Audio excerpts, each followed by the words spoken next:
So I'd like to open up tonight's meeting. Noreen, can you do a roll call, please? Mike Murphy, Here. Austin Sage, I'm here. you're here. Kevin Scully, Present. Peter Lewis. Here. We have our full board at this time. Okay, thank you. And we'll begin the meeting with a pledge of allegiance. I pledge allegiance to the flag of the United States of America and to the republic which stands one nation under God, indivisible, with liberty and justice for all. Thank you, everybody. Welcome to the Town of Monroe ZBA meeting for January 26, 2021. This is our first meeting of the year. And that being the case, we have a couple of administrative matters to begin the meeting with, and we'll go over those shortly. Then we have 3 applicants on our agenda tonight, 1 returning project and 2 new projects. And then I'd like to wrap up the meeting at the end with some discussion amongst the board members about, other matters regarding the year, as far as training and new members that we're trying to bring on the board. And we'll get to that at the end of the meeting, but that'll wrap up our meeting tonight and any, additional matters that board members may have. So, with that announcement out of the way, what I'd like to start with is the first administrative matter, which is the appointment of an acting chairman. In the past, we've had Peter Lewis as the acting chairman. Would anybody like to make a motion to appoint Peter as acting chairman for 2021? Also, does anybody else want to be the actor? I mean, I enjoy it. It's fine with me when Mike's not available, but if Kevin or Austin want to, have that responsibility for this year, I have no problem with that, but I'll do it as well. I make a motion to act Peter Lewis as acting chairman. Yeah, I'll second the motion. All those in favor? Aye. Aye. Aye. Thank you. Motion carried. Hold on, Mike. Excuse me? Can you please ask everybody else to mute? I'm getting tons of feedback. Oh, I'm sorry. Outside the board members. Yes. Okay, it looks like everybody else is on mute. Okay. Okay, Noreen? Now it seems to be better. Thank you. Okay, very good. So the next important matter is the appointment of our ZBA attorney. And, in the past years, we've had Frederick, Nugent, and McCartney as our ZBA counsel, and I believe they've done an excellent job. Would anybody like to make a motion to reappoint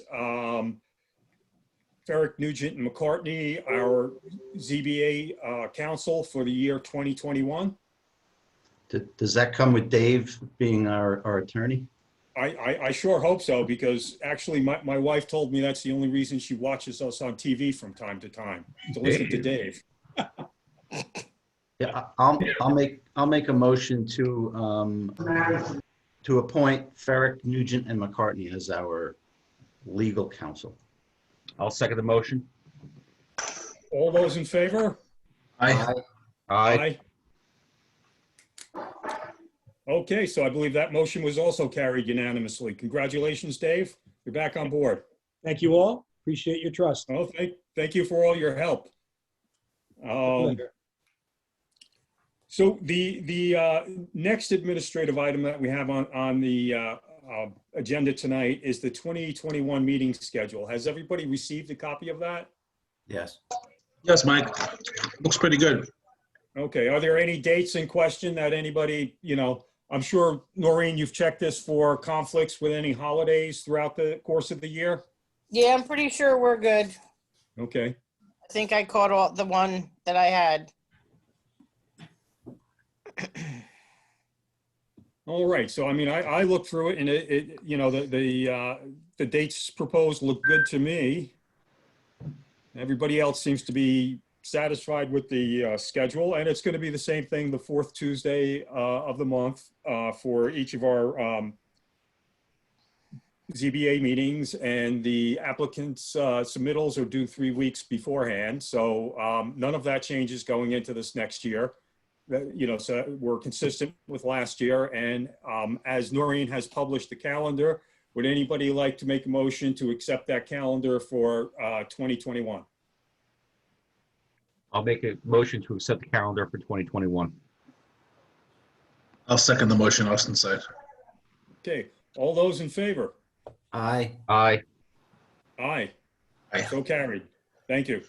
And Noreen, thank you for preparing it.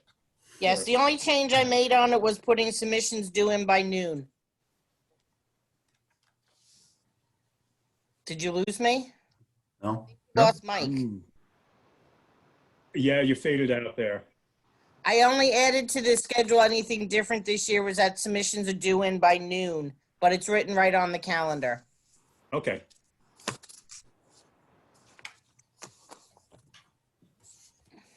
All right. So with those initial administrative matters out of the way, we begin with our regular agenda for projects. And the first project is the returning project, and it's the LaBelle lot. Is there anybody here to speak on behalf of the applicant? Okay, yes, it's me. I'm Mike Labat. Good evening, Michael. Hi, how are you? Okay. I'm sorry, I was out at the November meeting. I know you made your initial appearance that night, and Peter was conducting the meeting that night. So I don't know, would you like to update us on where we left off last November and what we're looking to accomplish tonight?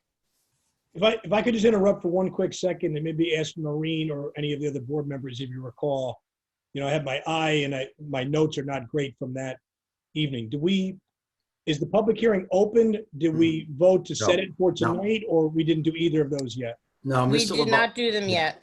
he was going to come back with some recommendations or changes. Thank you. Go ahead. Okay, so you want me to speak? Yes, Yes, Mike. if you would, Mr. Lau. Okay, I'm just. As I said, I did miss the last month's meeting, but I know that Peter had some questions for you, as did the other board members. On the last meeting, I guess we talked about it was a little over the entryway. It was just a little roof area over the entryway. It's a 4-foot by 5-foot entryway, not large enough to call a porch. It's an open entryway. I believe you have pictures of that as well. And it's just a little roof area over it, just so you can get your keys out of your pocket without the rain coming down your neck. There was that, and that was the original issue. I guess then as they went out there was a problem with the driveway, and then the concern of the size of the driveway, or the fact that I guess what would be called front yard parking.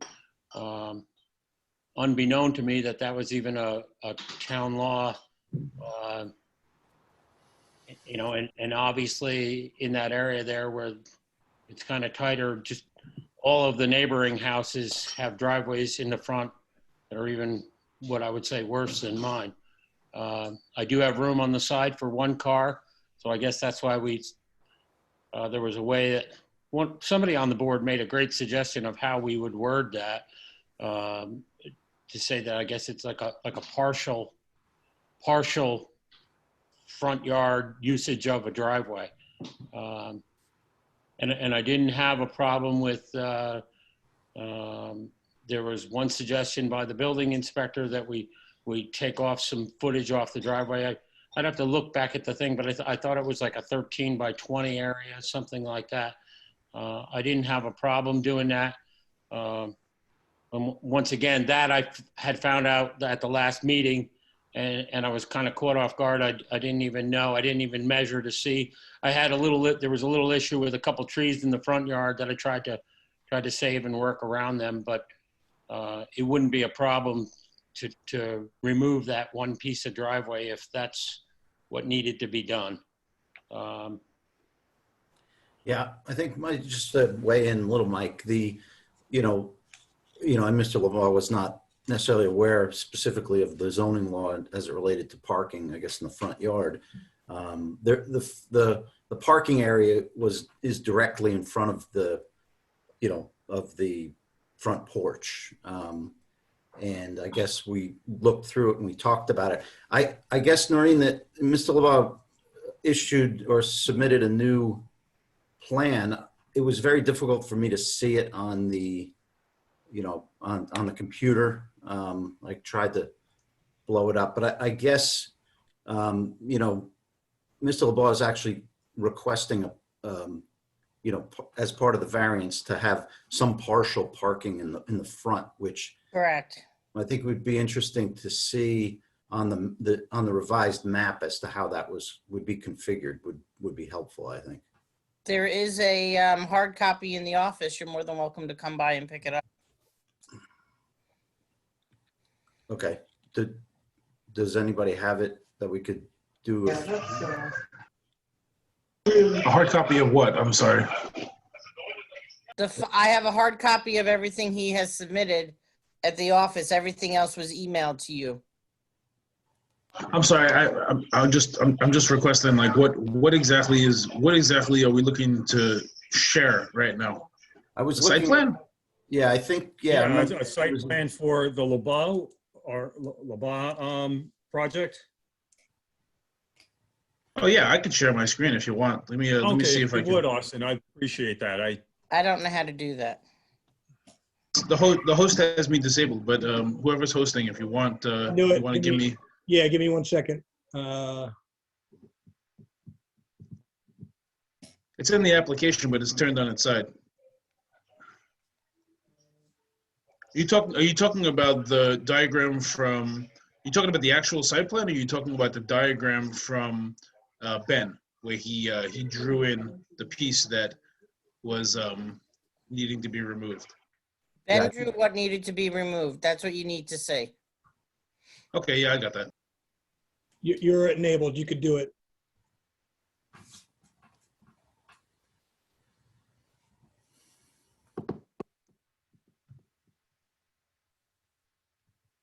Can you guys see? Okay, yes. I guess the red lines is what he'd want removed, which it's Right, rough. 'cause, under that condition, you're really turning your whole front yard into a parking lot. Now, this is only a portion of the map. It doesn't show the entire property. Well, I was just going to say it's a corner lot, so that there, if you see it Okay, there, there we go. property wraps around. So there's really, it's almost 150 feet of road frontage that goes around all the way around. This was the plot that was the plan that was submitted on the original with the permit, which just shows basically a 2-car wide driveway running up to the front.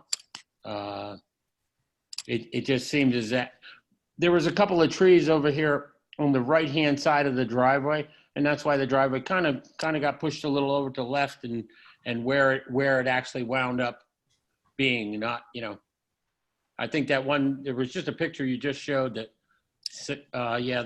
and then there were on the other picture, nope. I think you had to roll What back. was the one with the red lines? Yeah. Yeah, this Yeah. one. So on this turn where this turn is, there was 2 trees like right in here, and I was just trying to save those trees. That's kind of why the driveway sort of necked over that way. But it's not a problem to remove that area. And like I say, there's a large frontage of road frontage, being it's a corner lot.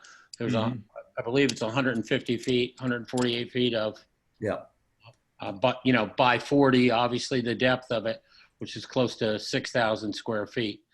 So on this map, what we're looking at is, are you proposing to remove what's in that red there? That's if that would keep everybody. I just want everybody to be happy. You know what I mean? I'm not looking. I'm not looking for a fight or an argument. I just want it all to be happy. Like I Yeah. said, if that satisfied the town, I have no problem doing that. The driveway is not a pavement. I know Yeah. it looks like a pavement, but it's actually just millings that were compacted and No. sprayed over. But Right. So to replant a yard there would not be that much of an issue. it's not a problem. The only thing I would have to do is somehow some sort of a little sidewalk from the tip of the stairs That to would it. make You Mhm. know what I mean? Some Yeah, sort. that makes sense. That would make it look good. Yeah, make it, and you if we know, did no that, I more think than I'd like 5 to do feet something wide. pretty, you know, like a little arc or something like that. Yeah. If we looked at what you have there on the screen now, I think this is where. If you roll back, I just wanted to keep rolling back. You had showed it there on that picture. Well, anyways, yeah. Oh, it's go if we go back to the pictures, to the first picture that you showed. Yeah, right here. This one shows the side yard of the house. Yes, exactly. So I know there was a concern if we could use more of the side yard, but it's kind of narrow to own. You know, we could get one car there. I mean, I could extend this a little bit. You know, just so that one car would be kind of fully out of the front yard setback. Right. It shows that on that side yard, you have like about a 20-foot wide side yard. You know, one parking space, you can make it 10 feet wide, 20 feet long. Exactly. And that would kind of align with the side of the house there. It Yep. looks like there's a little bit of grade in there, but not too much.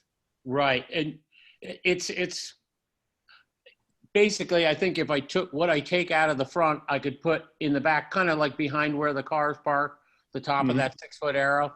And that would create, you know, so you could easily then keep one full car on the side. I know at one time they talked about tandem parking on the side, but I think you can see by the grade that it wouldn't work to. Right. It's too tight because you got the It's too grades tight, dropping off exactly. from your neighbor's property right next door there. Right.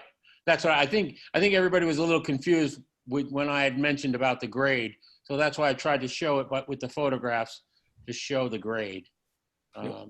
And the other photos that I had there, they just show there's only 1, 2, 3. There's 4 other houses on the street, and the photos show all 4 of the other houses have I front know. parking. Actually, none of them have side yard I parking. know. That's, well, I mean, that is what it is, and I'm not looking to change it. I'm just trying to say that what I'm doing is no different than the character of the neighborhood. I hate to say it. I think I put the nicest house on the block there. That's yeah. my opinion.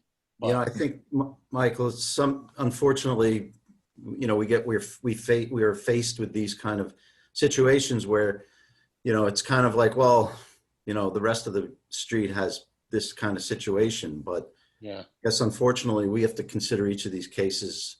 you on know, its own merit.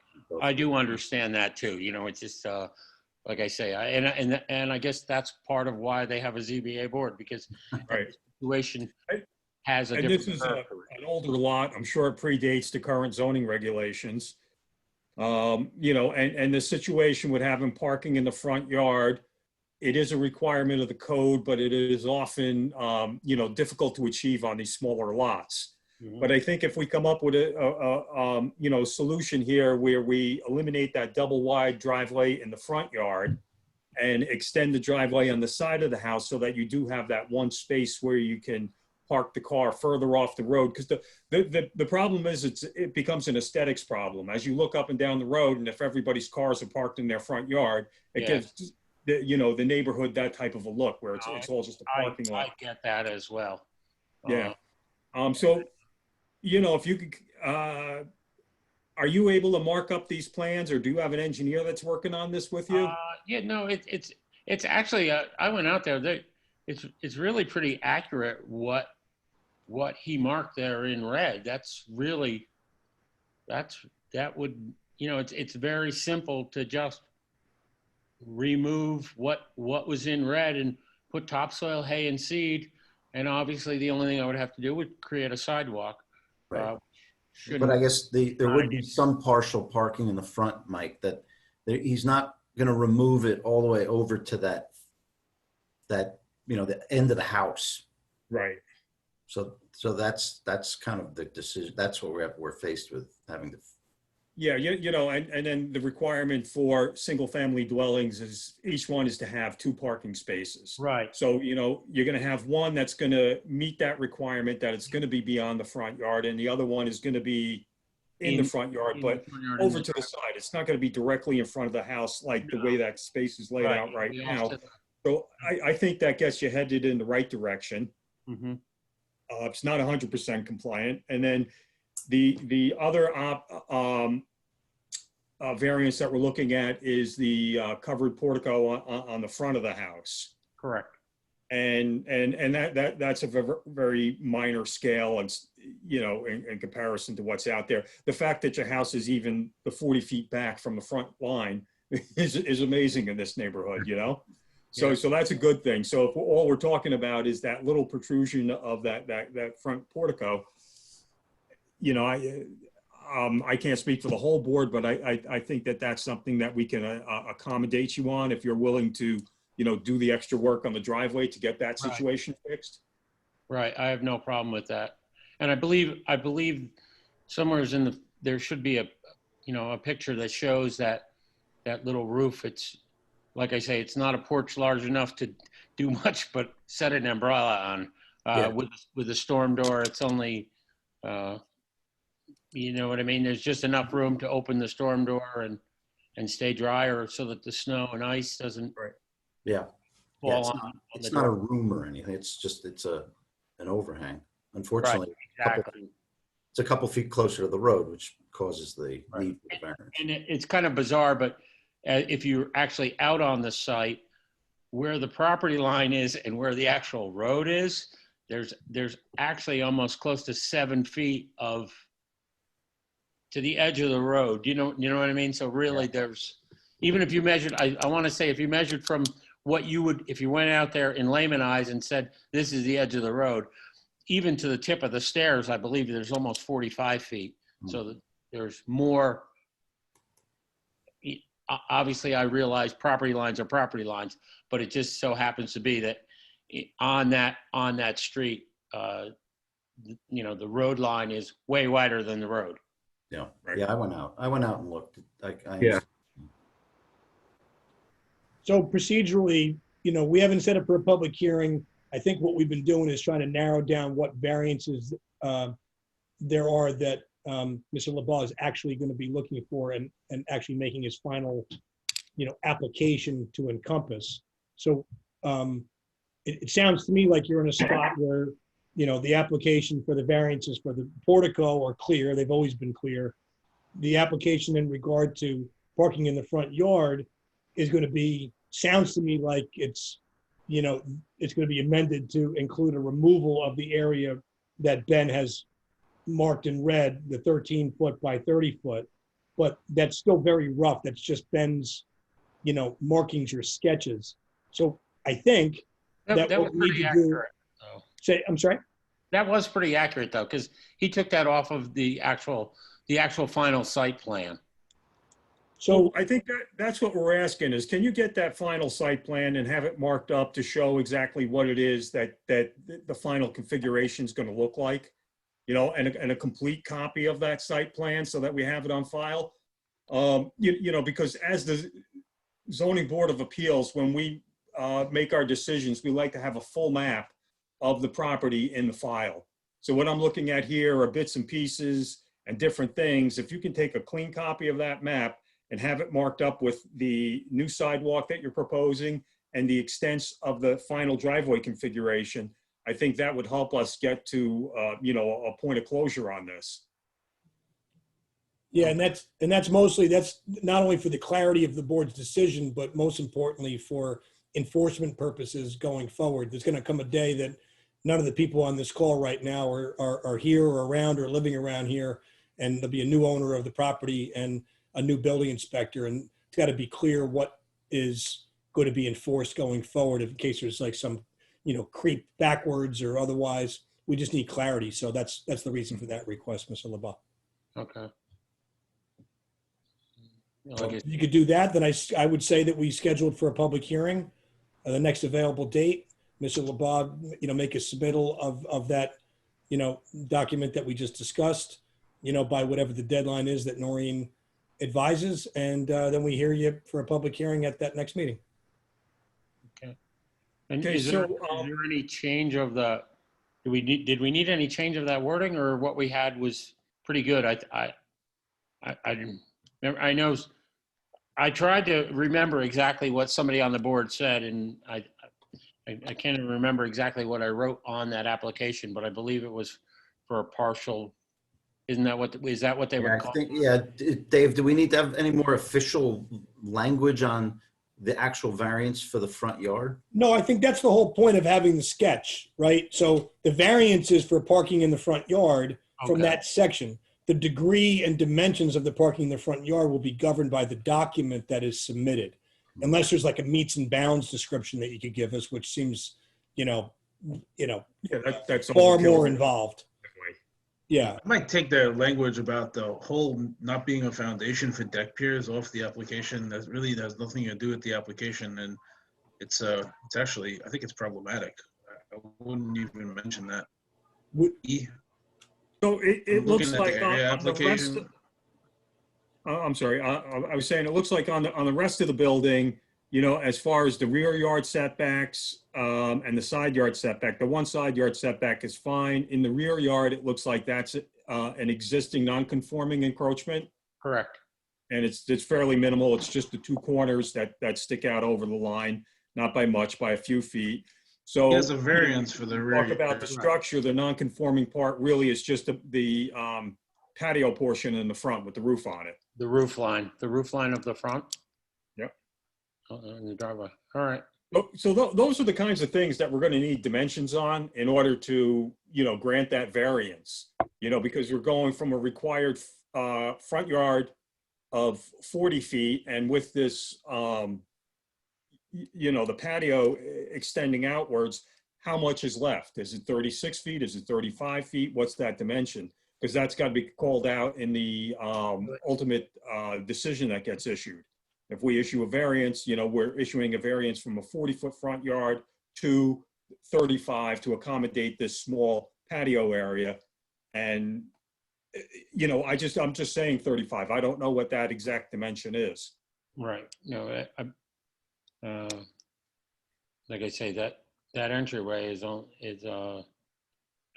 4 by 5. It's 5 feet wide. Can't remember if it's 3 or 4 feet now in my brain, but so it's really not minimal, and basically it's not even that. It's just that I put a roof over top of the entryway that was there. What does that show up on the architectural plans that were submitted for the Yeah, it building? does. That's on the plan. Yes.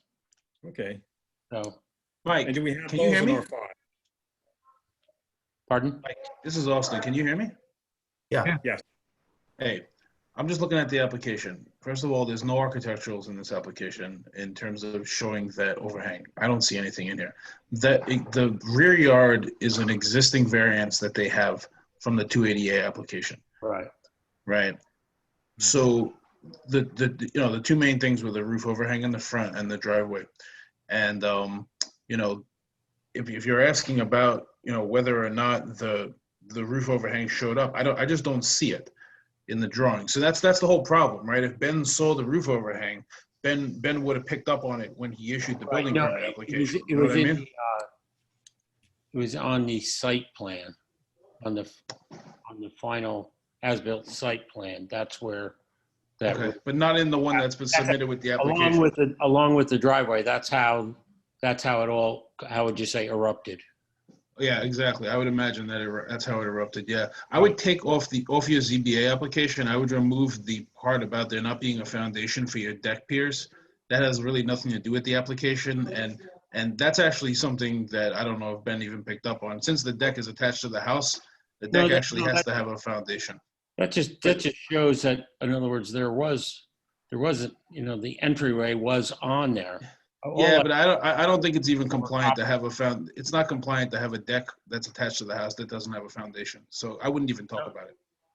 It was the front porch. That's always been there. Yeah, but any structure that's attached to your house has to be frost protected. You can't have a deck without a foundation. The code, New York State Building Code doesn't allow it. So I would just take it off.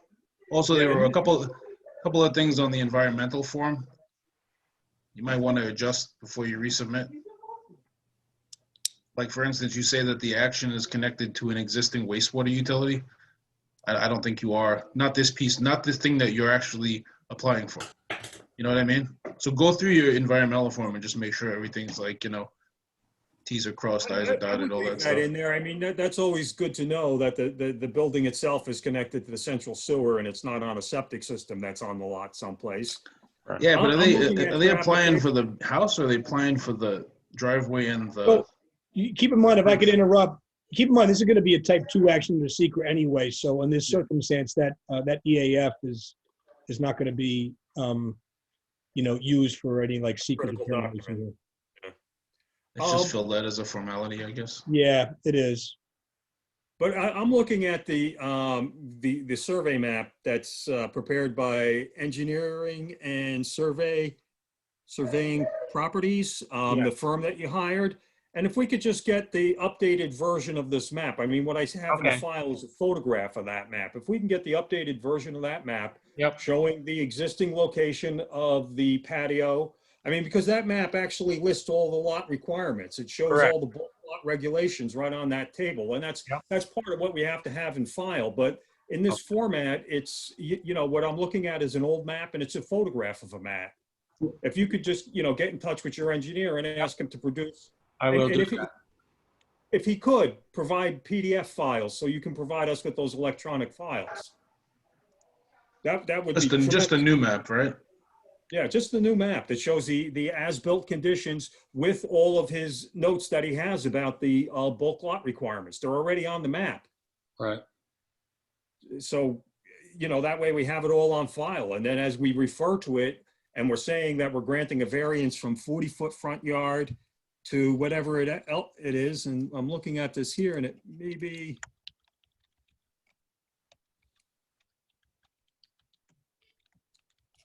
front yard 40, and he's got it shown as 40.5, but that's probably to the foundation and not to, the overhang that we're talking about, the patio. The roof overhang. Yes. Okay. All right. No, I can do that. I'll have him make that up and we'll have it for the next step. Is that the way? Yeah, I mean, for the next step, I'd like to get this to a public hearing next month for you.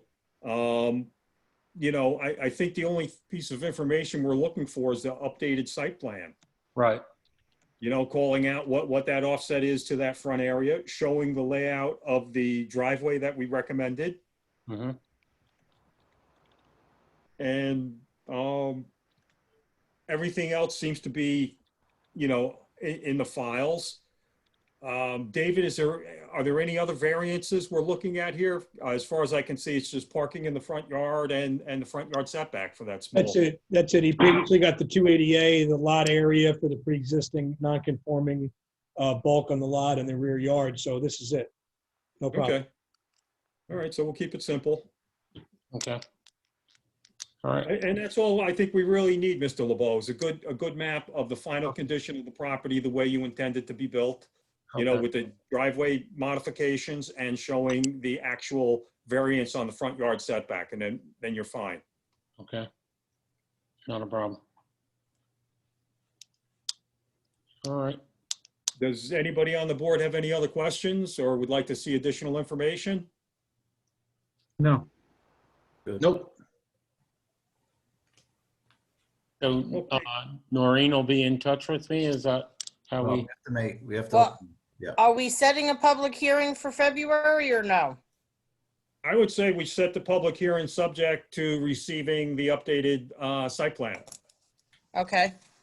in a I PDF think I form. would recommend, Mr. Chairman, I would recommend that if you're going to set the public hearing, you go ahead and set it. If you do subject to, then there might be notices that go out and might have to be redone. So you can always All right. set it, open it, and if you don't get, what you're looking for, you just keep it open and you can submit it the next month. But that way, we don't heap it, or the applicant doesn't end up with a unnecessary extra expense. Okay, perfect. Okay, thank you. So that would be February 23rd. So I need a motion to set the public hearing for February 23rd. I'll make the motion to set the public hearing on the LeBeau variance for February 23rd, 2021. I'll second the motion. All All those in favor? Aye. Aye. Aye. All right, Mr. Okay, LeBeau, Mike, I'll please get get you us the mailings. updated, and Noreen will coordinate with you on the mailings and the notice that has to go out. Alrighty, so I'll be in touch with Noreen. Yes. Okay, Okay, thank you. Very thank good. you, sir. Have a good evening. Okay, yep, good night.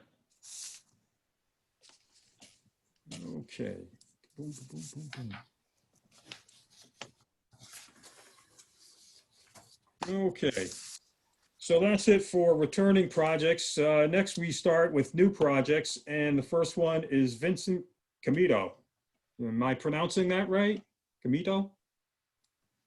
Yes. Yes. Okay, see, we have Eric Osborne here. You're the Architect. architect for the applicant. Would you like Yes, to sir. make a presentation, share any drawings you may have with the board?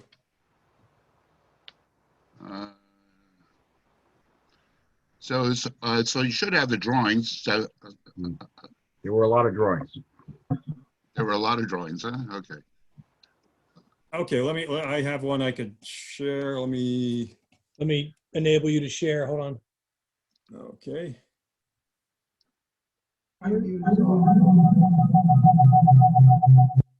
Okay, you're enabled. Okay. Oh, there we go. Share screen.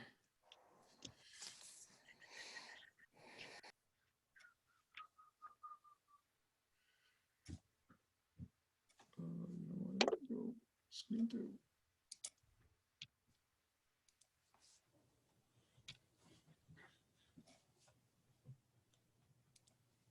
Ooh, be right with you. Hang on.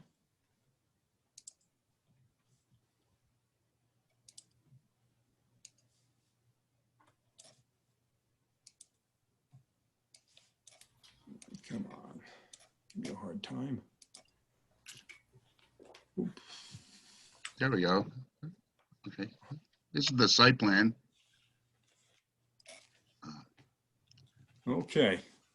So my client has owned this house for 18 years, and currently the existing house has a master bedroom on the second floor.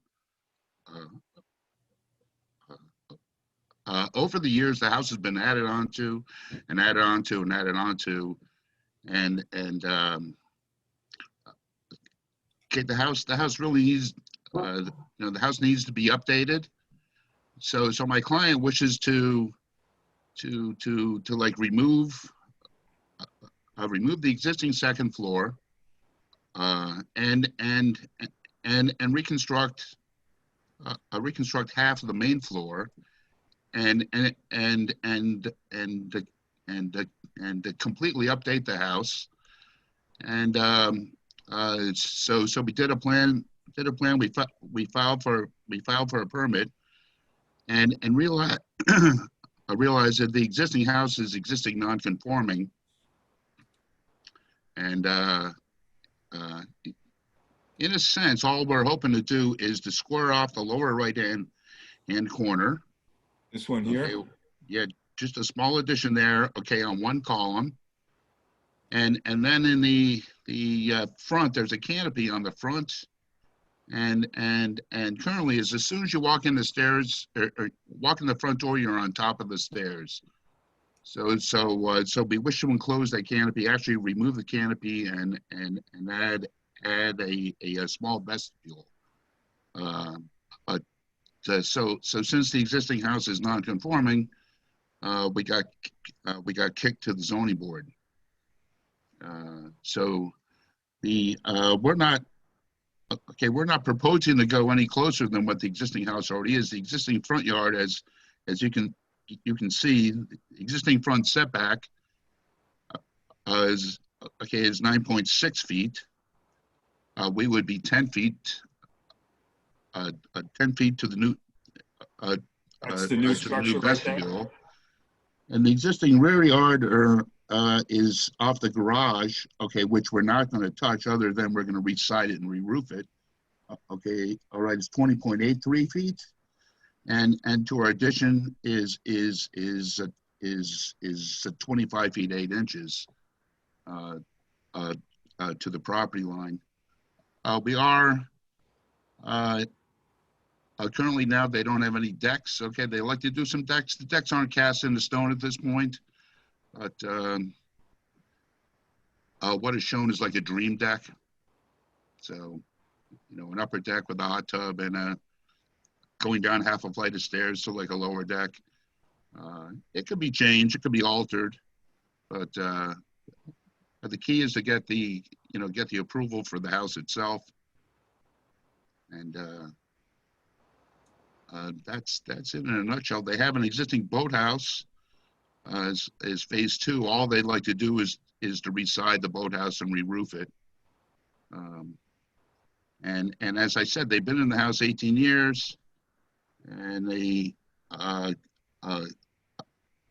like to update the house, and that's it. Okay.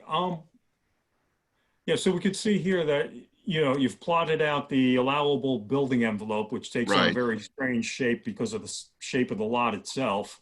Right. And only a very small portion of the house actually falls within the envelope. Correct. And this is the existing condition out there, with the only additions to the footprint of the house being this lower right-hand corner to square up the back end, as you mentioned, Correct. and this front patio entrance. Right. Vestibule. Yeah. Okay, and we're already, the existing front setback is only 9.6, and you're asking for a variance on this little addition, which would make it 10, which is more or less where it is right now. Correct. Not a big change. The one thing I'm looking at here is you seem to have dimensions going off to a blue line that goes around the outside of the lot line.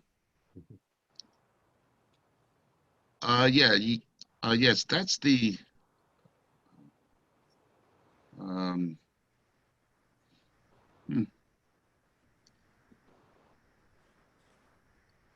So I'm not sure what's happening there, because it's offset from the property line itself, but all the dimension lines go to it. Right. Is that possibly the line to the lake or stream That could be the setback? line to the lake. It's Yeah. a lake. Because that Oh, was, is that close?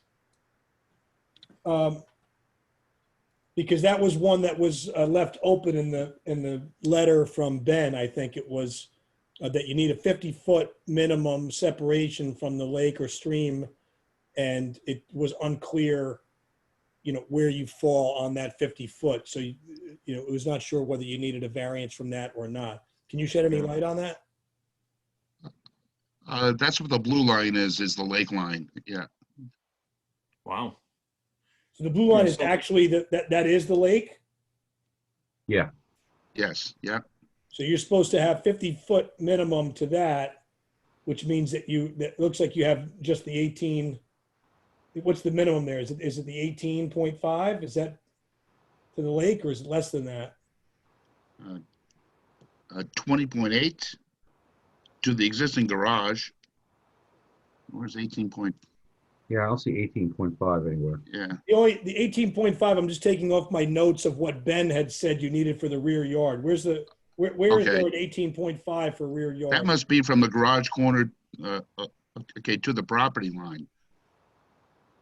Oh, I see. So it's 18.5. The property line is what? Is Is the green line. and then the number to the lake in that same spot, that same dimension. If you just go back further, it's like 2 feet. It's like 20.5. Is that what you said? Right, 20.83, 20.83. 20 feet, 10 inches. Okay, so here's just a Google map view of the property to see where it is. All right, so on Bayshore Road. West Shore Drive. Sure Yeah. Drive.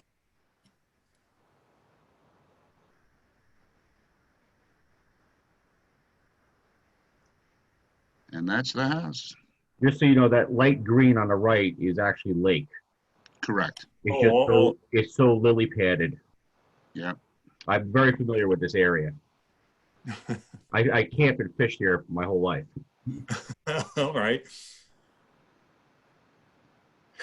Yeah, so you know, being the house is all existing right now, you know, the offsets to the rear are what they are. The 50-foot setback from the lake, that could become a little bit problematic when we start looking at the new decks that you would like to put in.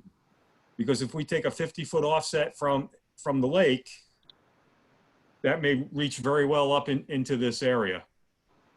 Correct. Yeah. You know, so that might be a limiting factor on the extent of new decking you can put on the back of the house. So that we would want to clarify so that we're not, and we also would need to see that section of the code, about that 50-foot offset, and where it's actually measures from. Right. May I ask a question? Certainly. So in that area that we are planning to do the deck is an existing rock, you see the green area? Oh, yeah, yep. That green area is an existing rock, solid, old rock area. So it will Rock be, patio. yeah, right there. Did you say that it is patio or it's not patio? It is patio and gardens, rock Yes. gardens. You know, they're large rocks that are concreted together, Yes, retaining wall kind of thing. yeah. All right. Yeah, I think the board needs to get clarification on the lake setback regulation. I don't know it off the top of my head. You know, Okay. where it's measured from, what it gets applied to. Mike, it says that it's determined by the town engineer. It's from the said shoreline or bank on the basis of a period of normal water level. And the requirement is to be how far from that, Austin? Is it 50 feet? It's a 50-foot distance. But if we already have existing property, that will not be able to happen. Yeah. Even the boathouse that you see here, that's like, Eric, do you know how close the boathouse is from the lake? Yeah, well, the rear corner of the boathouse is only a few feet off the lake. Yes. Yeah. Yeah. Yeah, I mean, anything that's an existing structure like that, pre-existing structure, we don't have to deal with. We only have to deal with what's new and being What's added to new? it. Yeah. Mhm. You know, so that doesn't give us any problems with the Right. boathouse. Mm-hmm. I mean, you could reside that and paint it and put a new roof on it, whatever you want to do, so long as you don't increase the size of the footprint. Correct. Here, you know, what we're talking about is increasing the size of the footprint. I don't see it as being a dramatic increase. And the same thing out front. And those are, you know, the two issues that this board has to look at. Mhm. The third issue is, you know, the size of the deck and how that complies with the 50-foot offset from the lake shoreline. If we Right. start extending it too far out, then we're, you know, it becomes another variance to pursue. Consider. Yeah. Yeah. Mhm. Could I ask a question just for clarification? The addition on the corner, the right rear corner, is that just building up above an existing first floor footprint? Or is that also expanding the footprint into that to square it off? I think that's expanding the footprint. That's a one-story addition. It's a one-story addition for the kitchen area, all right? And it goes over an existing concrete patio. Okay, so the concrete, I got it. There's a concrete patio. There's there, concrete patio and walkway underneath it. and so the addition is still on the first story. It's not a second story, but It's not a second story in that area, right? Okay. Just to make the kitchen nicer, yeah. Mr. Osborne, we have a series of drawings here, A3, A4, A5, A6. Is there one that I should open that shows the footprint of the first floor to clarify Sure. it? Probably. Yeah, let me look at my drawings. I'll tell you which one. Let's see. I wonder if this Looks one- like A2, right? A2 has a demo plan. And it's kind A2 of. or A3? Yeah, Actually, it's color, yeah. so it's a little hard to read. It's a So demo plan. The red is the existing and the green is the new, or? No, the no, old no. new? Actually, the green is to be removed.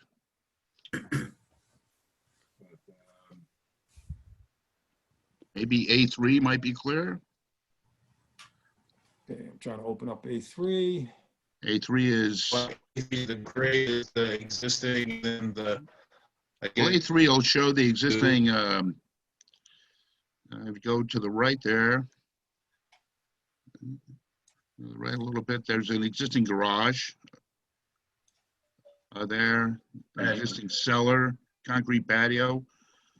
So for the addition, okay, it's in that corner there. It's going to go on one steel column.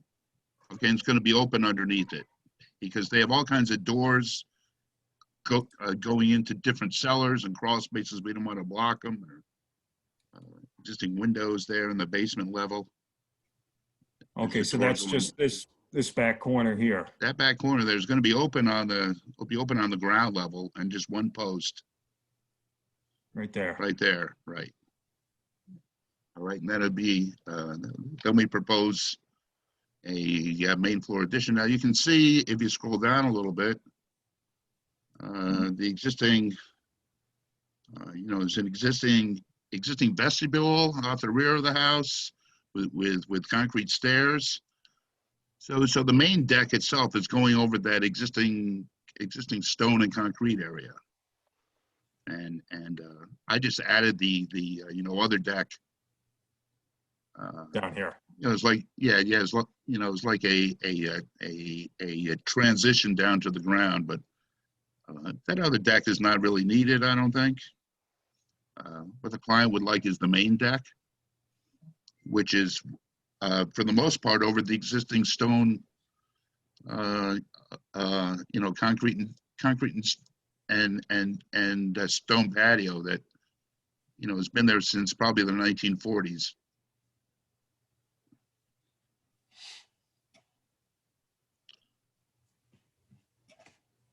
Right, Vincent? We could, take away the smaller deck.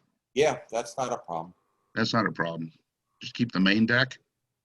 Yeah.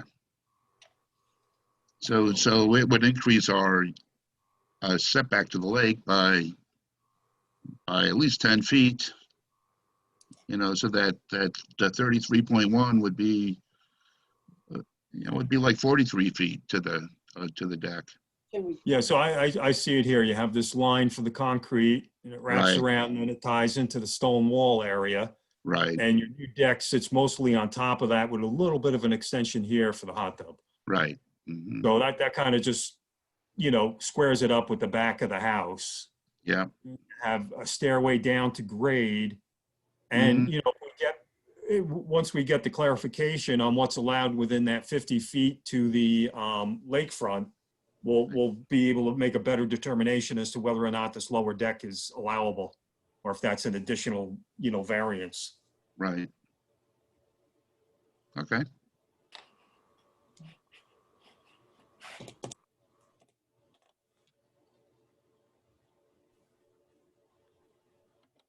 All right, so in terms of moving forward, we know we need,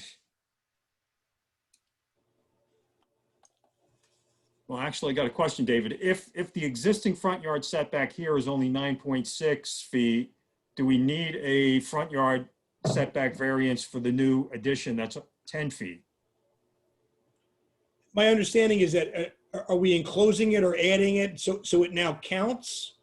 Or, I see. So the 9.6 is to the front corner, Front corner. Existing house, right, but we're enclosing the little portico or foyer in the Right. front. Is that it?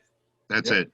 So, yeah, I think we do need the variance because you're expanding, you're basically footprint. enlarging the pre-existing non-conforming use, even Okay. though it's not in that location. So, yeah, I think that's, It has a roof over it now, though. But, well, I think once you're expanding the whole thing in the back, right, you Right. just gotta, And you everything gotta comes clean into up play. the other non-conformity. So I think it would be, okay. it's better practice to just confirm that as a variance, as part of the variance that's being asked for. Mhm. Okay, so then we're looking at a front yard variance, then a rear yard variance due to this addition in the back. Correct. And that's the I don't know what we have 18.5. in the way of impervious area here. Mm,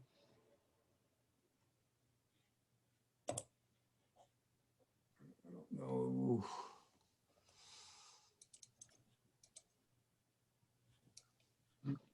Really not increasing the impervious area. Well, there's the deck. The deck, Yeah. but underneath the deck is all concrete and stone. For the most part, it's just a little increase. And underneath that, kitchen addition, it's all concrete now. So, Mr. Osborne, can I ask you to add to this site plan the required zoning data? Okay, Going through the code, the required front yard, side yard, both side yards, rear yard setback, maximum developed area coverage. Okay. What else do we have here? Building height, just for, making sure that we cover all the bases here. And then we have this additional requirement for the 50-foot setback from the water line, correct. lake frontage, Lakefront. Mhm. Okay, right? Because that'll help summarize all the variances that we need for this lot. If you could do an estimate of the developed coverage, that includes everything, sidewalks, sidewalk, driveways, driveway. rooftops, decks, the boathouse, the shed, because once you add all that up, you may find out that we're not exceeding the impervious cover for this lot, but we don't know that without having that number Right. calculated. Right. I don't think so. Yeah, because and even if it is, it's a very minor addition because I think, Yeah. it really just boils down to a little bit of addition on this deck here. Right. It's a very large lot, goes across the road, and This is portion of all it? that property over there is all with this lot. Yes. Oh, yeah, so as far as coverage goes, and, We're way under, I can Oh, tell you. you're way under, yeah. yeah. But we'll put it in a chart. And you have a copy of the zoning requirements for the district? Yes, if not, I'll get it from the, Well, if Yeah, I can we get it. have your email address, I think we Yeah. can get it through Noreen. We okay, can all send right, you a page of the code. all right.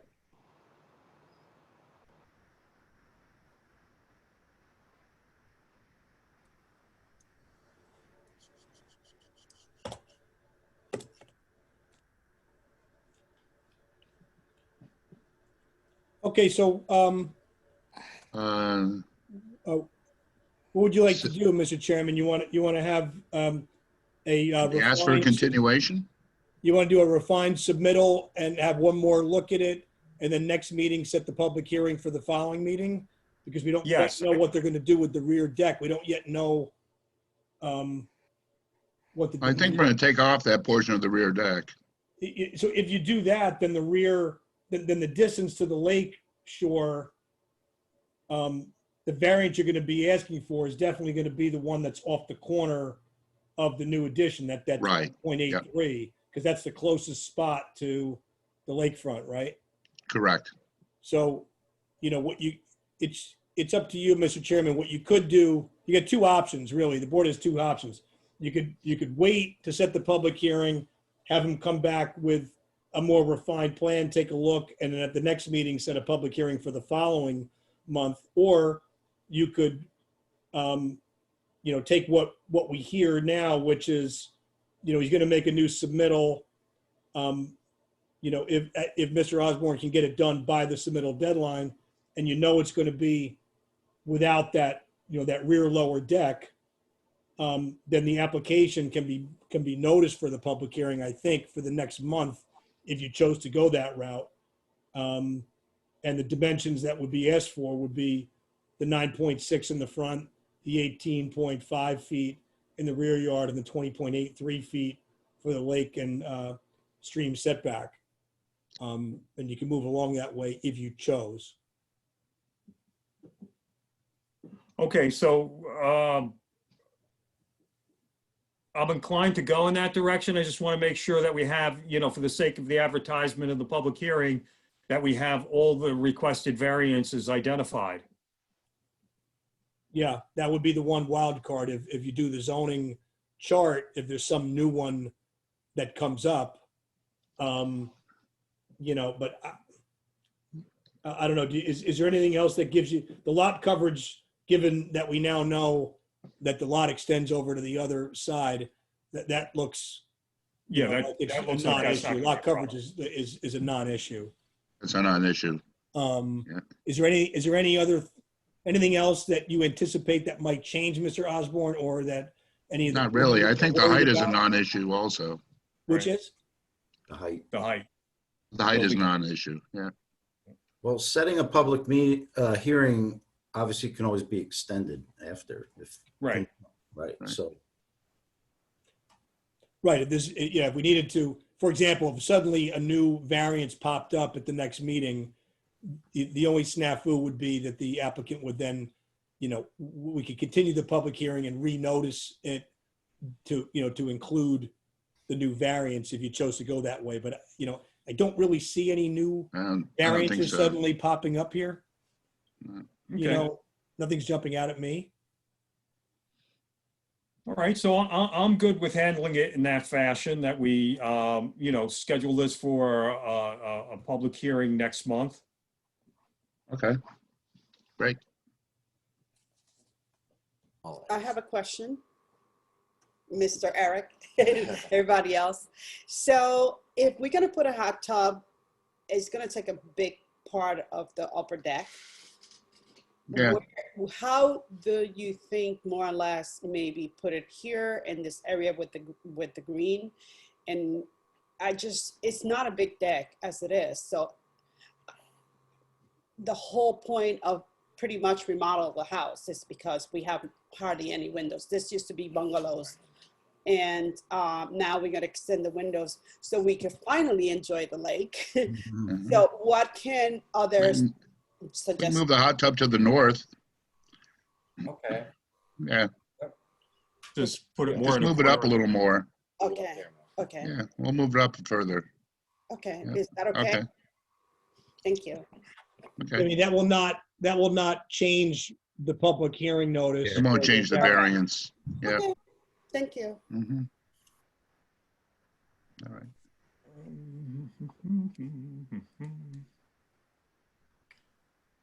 Okay, I guess, So, Mike, alright. the only other thing is you mentioned that blue line. I don't know where that comes from. Do we have to get that? The code says it has to come from the town engineer. I don't quite know how we would get that information from the You know town what? engineer. Austin, that's a very good point. Austin, it's recited. What'd you say, Mike? I'm sorry. Do you have the section of code that, Yeah, it comes out of, it comes out of 5743 A. It's the last sentence. Did that blue line have something to do with the fact that possibly the town actually owns the lake? What was the question? Did that dotted blue line have something to do with Blue the line. fact that the town possibly owns the lake? The village owns it. The village on the lake, and I think is a big The rock reservoir. It's- area there between our garden in the water line. It's a lot of rocks. I think Yeah, it's it's probably a stabilized bulkhead, but I Yeah. guess what I'm just wondering is if we have the, like there should be a description, like a legal description of of the edge of the lake during a period of normal water level. I just don't know how we get that line on the plan. I don't know where Yeah, that line comes from.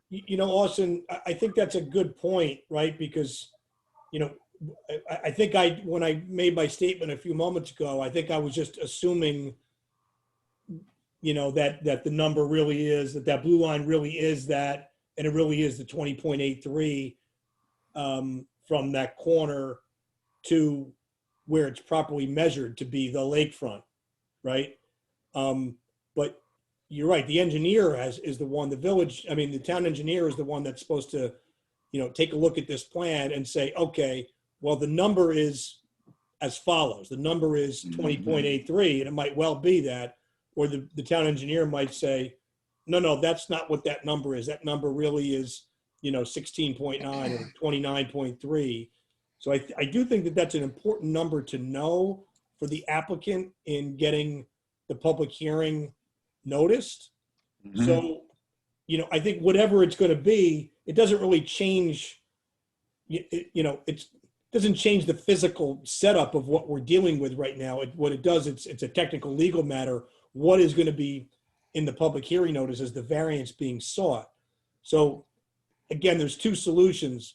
One is to have Mr. Osborne, go immediately to the town engineer between now and the submittal date. Yep. And get that opinion and get a letter from him or get an opinion as to what the number is. And then, make that part of his application, whatever the town engineer says. Correct. Yep. If there's enough time to do that, or if there's not enough time to do that, or we're not sure if there's enough time to do that, then there's no choice but to put it off one more meeting before we set it for the public hearing, because it is an important number to know. Okay. Noreen, what's the submittal deadline compared to, right now? Okay, so the February meeting is February 23rd. Submission is February 8th by noon. The town engineer is Magui Hauser and Etzel, and our engineer is Sean Arnott. John what was that? Sean Arnott, SHAWN. His last name is Arnott, ARNOTT. Their Right. number is 567-3100. 3100. Thank you. You're welcome. Do we have Hauser and Edsel. the letter of reference from the building inspector in our file? It should be in the application. Yes, I saw it, I believe. There we go. Yeah. Mhm. Okay, with reference to the above law, SR 15 zoning district, WSP overlay, and your proposed second floor addition, building permit submitted to my office, survey submitted, Compliance with bulk regulations required non-conforming structures, except as here provided no building structure.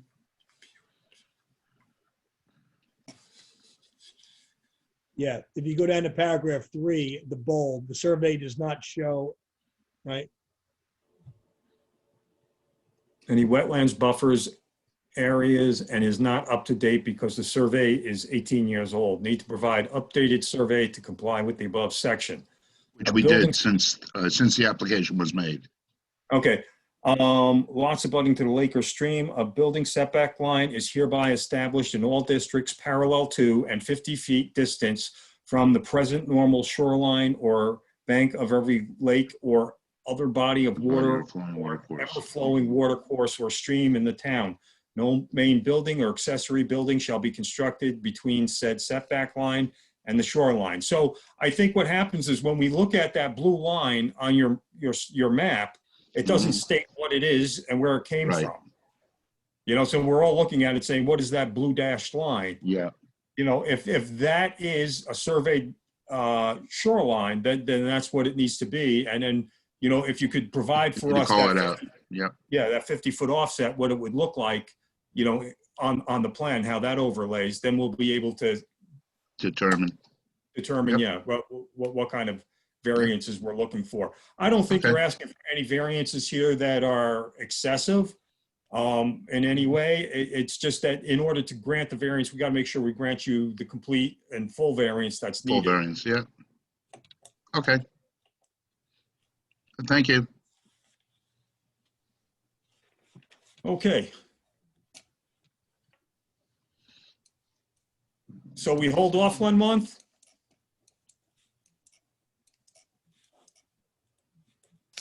Is that the decision? No public hearing next month? We're gonna wait to get everything cleared up and then public hearing in March? Well, it depends on what this blue line is. If that's simple, if that is the shoreline, and you've got a survey attesting to the fact that that's the shoreline, then all we really need to see is an offset from that line. All right. If that's not the shoreline, then then we need that shoreline survey. You have copies referenced- of the engineers, You've you have a referenced. copy of the engineer survey in your folder? Oh, January 18th, 2002. That's what he's referring to, that this is the survey, the underlying survey is 18. No, years no, it's old. updated November 1st, 2020. Oh, Yeah. okay. You should have Yeah, a copy of that in your file. I know I had to Okay. give you 10 copies or 8 copies of it. Yeah, all I have are these A1 through A6. Oh, okay. files. All right. I'll find it and If Yeah, you so- have Get it it in clarified. PDF, send it over in PDF, Eric. okay.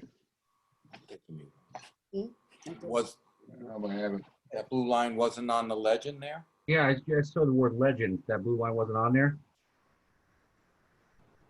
Let's Further down. zoom out. On the bottom, further down. Oh, there we go. I see.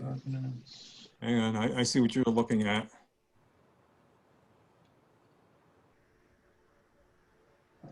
No, not defined. No, Demo existing walls, new frame wall construction. There's no legend for the map. That legend's only for the architecturals, not the survey. Okay. Yeah.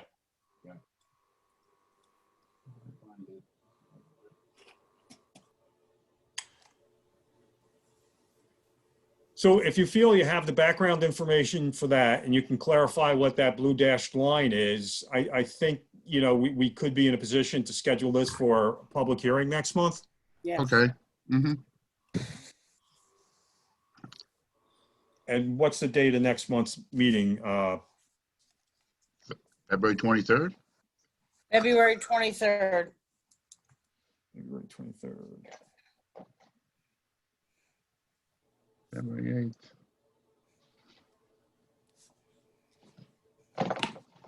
So would anybody like to make a motion to schedule the Comito application for a public hearing on the night of Tuesday, February 23rd, 2021 I'll at make a motion. 7:30 PM? I'll make a motion to schedule the Comito application for a public hearing on February 23rd. I'll second the motion. All those in favor? Aye. Aye. Aye. Okay, so carried. Mr. and Mrs. Comito and Mr. Osborne, thank you for your time tonight. Thank you so And the much. sooner you can get us the updated information on the map, the better. Thank you. Great. so much. Thank you very much. See you on the lake. Okay. Thanks for your service. Fish and No, let no them problem. know. Okay.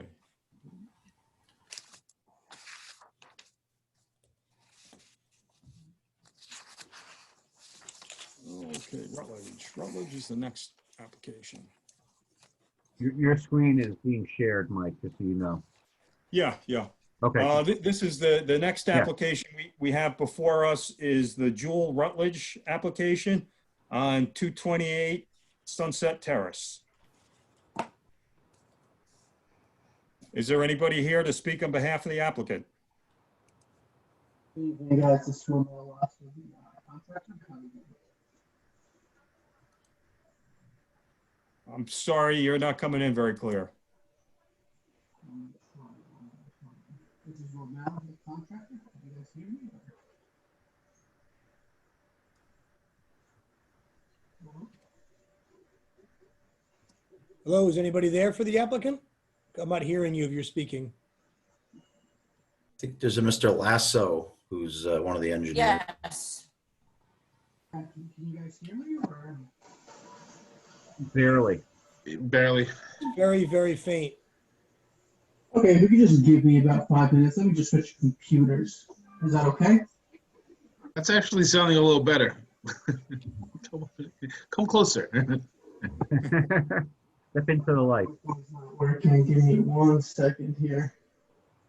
Sounding even better.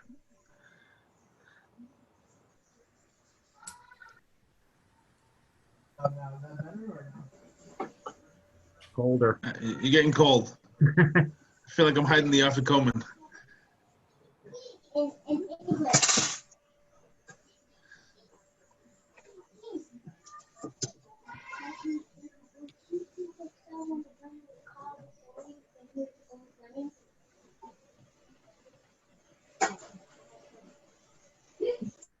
Okay. So Mr. Lasso, if you could, please give us a briefing on the application that we have before us. And is this the correct map? He's muted.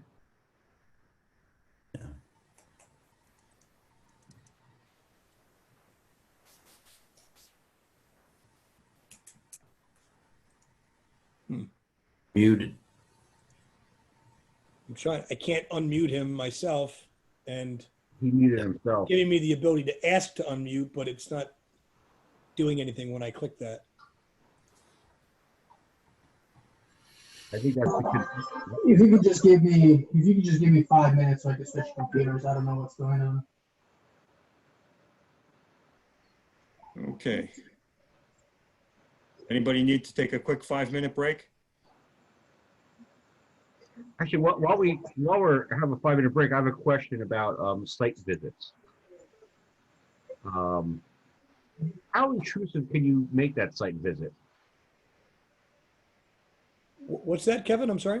I have a question about site visits. The other day I went to West Shore Drive. And I didn't want to go behind the house. So I was kind of on the neighbor's boathouse property. So I was kind of looking from there. I would have liked to have gone behind the house, but I don't want to be, all intrusive. Somebody's, looking in people's windows. Well, I think if you make an appointment with the property owner, you can walk the lot. But, I wouldn't just walk the lot on. And I didn't do that. Usually I do a site visit from the road. If I can see everything I need by walking around it from the road, then, it saves you the trouble of contacting the owner. But I think if you're going to enter the property, we need to get in contact with the owner to let them know we're going to be out there. I Those think we properties also out have there are the, very difficult to get to without going through somebody else's property. Yeah. I think we have the applicants as part of the application sign a consent Yeah. form. And I understand that, but I'm still uncomfortable just walking into somebody's Yeah. backyard. If they don't know you're going to be there. Exactly, yeah. And I've never had that issue until this house in particular, to be honest with you. Just because of the layout, you really couldn't see anything behind the house at all Yeah.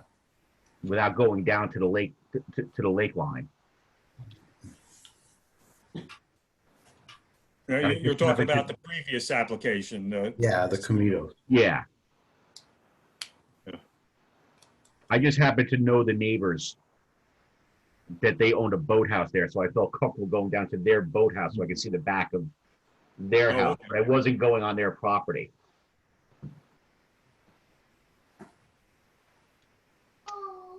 Yeah, in the future, the way through that is just as Mike said, just contact contact them, get the comfort level. Yeah, I've never had that issue before until this one where just the layout of the property and that whole neighborhood in general is almost impossible to see behind somebody's house if they're on the lake. Yeah.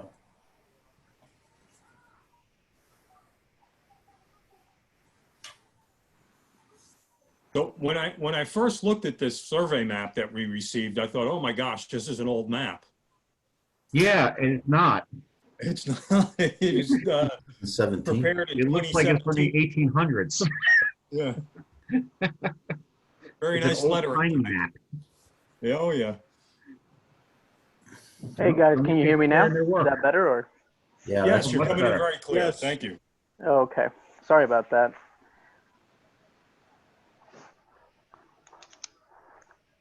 Okay, so yeah, I'm the contractor for Mr. Rutledge.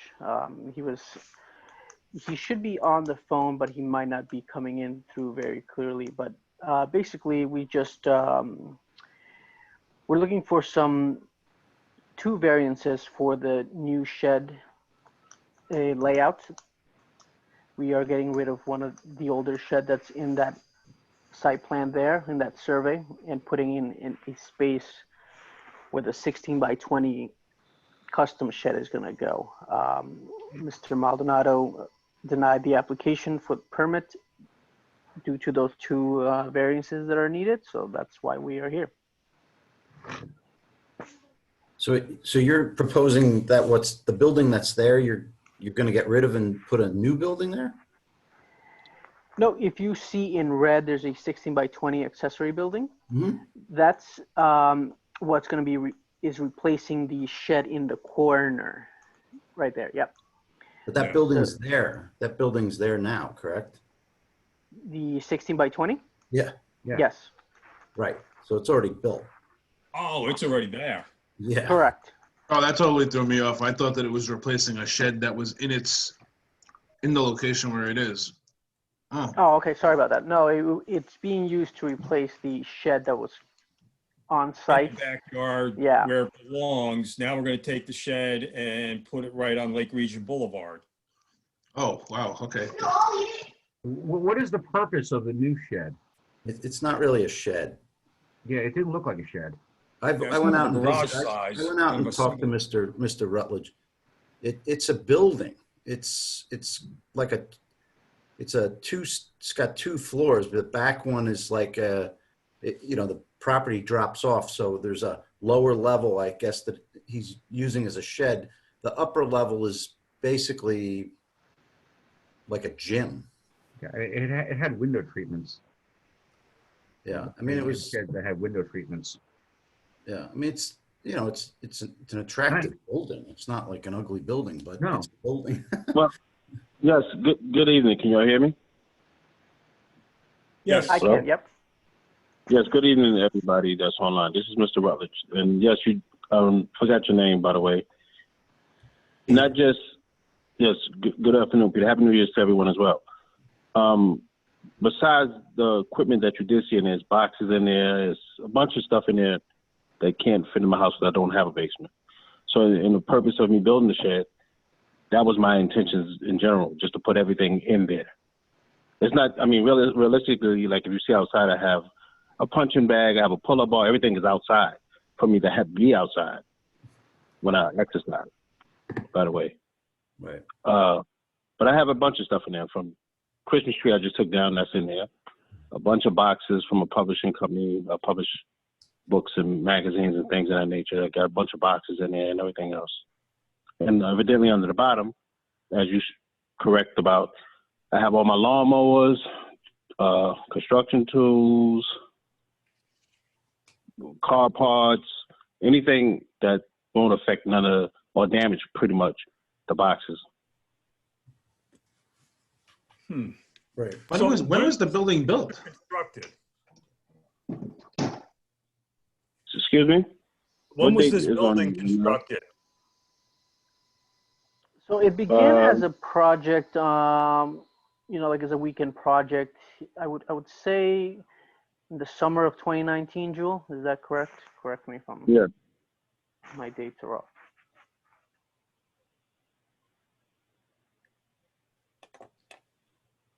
So, And that was constructed without a building permit. Correct. Okay. We did not submit submit it to review at the building department. And when we did, after Mr. Baldonado visited the site, he had these two issues that came up with where it was located. Right, because we're not complying with any of the setback regulations here, right? Because where that building is located, being this is a corner lot, this is Yeah, corner lot, you have frontage on two roads, so it's built in the front yard of your property. no. No, The front of the house is on that Sunset Terrace. you think, yeah. And then Yes, by code, if you have frontage on a roadway, right, which is this, Lake Region Boulevard, that's a front lot setback. You have to apply front lot setback to that. Okay. Same thing with Sunset Terrace. Corner lots, that's the downside of a corner lot is you have two front yards, each one fronting on the roadway. Right. Okay. So you end up with a much smaller building envelope, none of which is shown on this map. Well, yeah, so the two variances that were identified, one was that front yard because you've got a requirement of 40 feet, but that 16 by 20 new structure looks like it comes within 18 feet. And there was also a question in regard to its height. It was unclear to me. It looked like somebody was, maybe Ben was saying the height needs to be verified, but it's got a 15-foot max in that zoning district, and he thought it was providing 16 and a half foot. So it was about a foot and a half too high if I was reading it right. And then there was one miscellaneous issue where Ben was raising something in regard to possible lot coverage. He just was asking for verification of the lot coverage because you got a max of 25%. You know, visually, it doesn't look to me like it's 25%, but I don't know. So I think that's what Ben was looking for to nail that down as well. And if they're for the 25%, if their purpose is to take out the old shed, that would actually give them even a little bit more space. Because I think that was the purpose, was to take out the old shed. Is that old shed down already, or it's going No, to come down? it's still there, but Both are up. both are currently up. But the purpose was to replace that shed, which was a true shed. Right.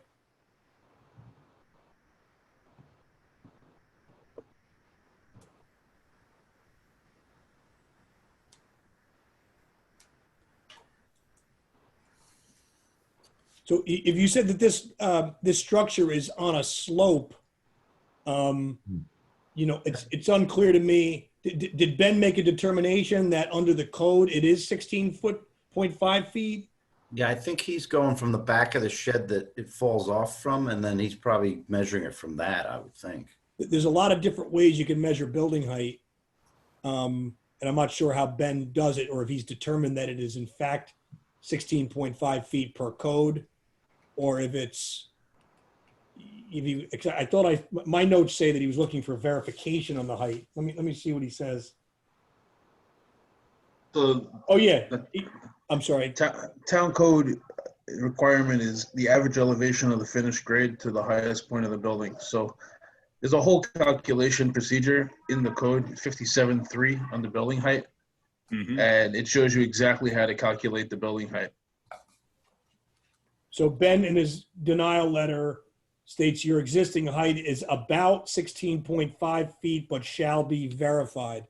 So before the board does anything, we've got to get a verification from the applicant as to what the height of this thing is as measured appropriately pursuant to that code section that Austin just recited.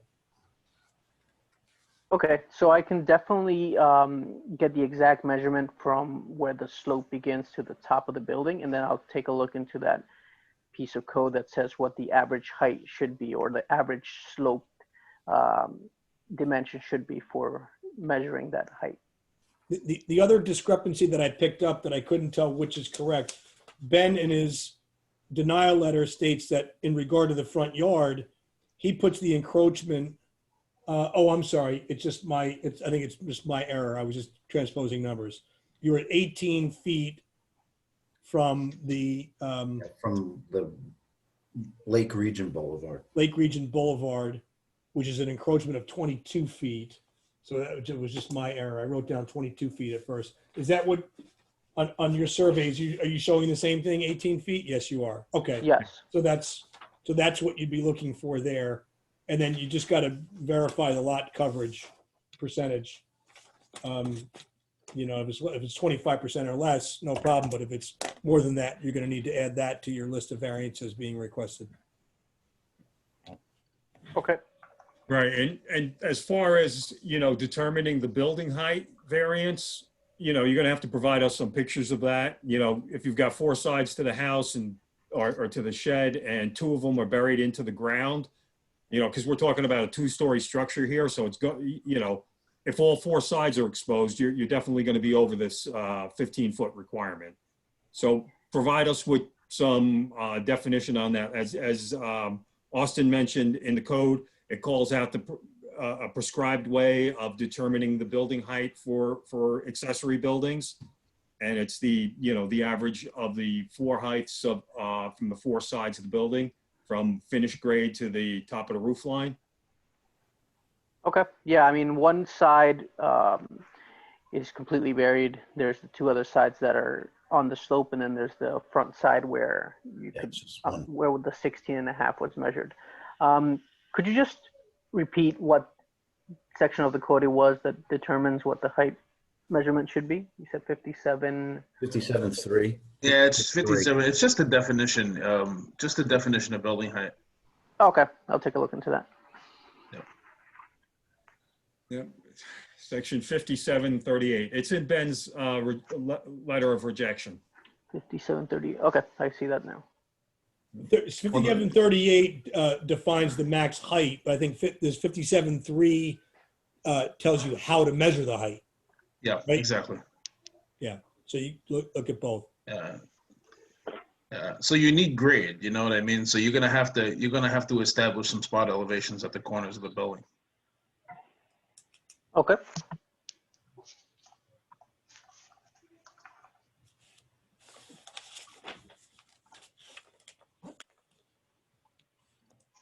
Right, so that has to be verified before we can talk about scheduling this for a public hearing, because we don't know the answer to that question yet. Yeah, I agree with that. And also we need to get a lot coverage calculation. Yes. So out of the 3 potential variances, we only have information on one, which is the front yard setback.